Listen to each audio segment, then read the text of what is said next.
முன்ன அப்படிதான் இருக்கும் பாய்ஸ். இந்த பாரு இன்னுமா சொல்லுங்க பாரு மேப் ஸ்ட்ரெயிட்டா போகணும். வேற லெவல்ல இருக்கிறானே வந்துட்டா புலி வரணும். வேற லெவல் நேர்ல பாக்கலாம். எக்ஸ்பீரியன்ஸ் வேற லெவல்ல இருக்கும். In 300 meters, turn right. பாப்பா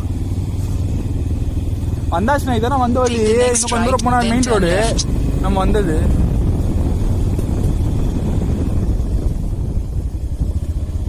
மண்ணு சரக்கு ஆடுலாம் சரக்கு எடுக்குது. செம்மையா இருக்கும். சத்தியமா ஒரு ட்ரிப்பு உள்ள அட்வென்ச்சர்.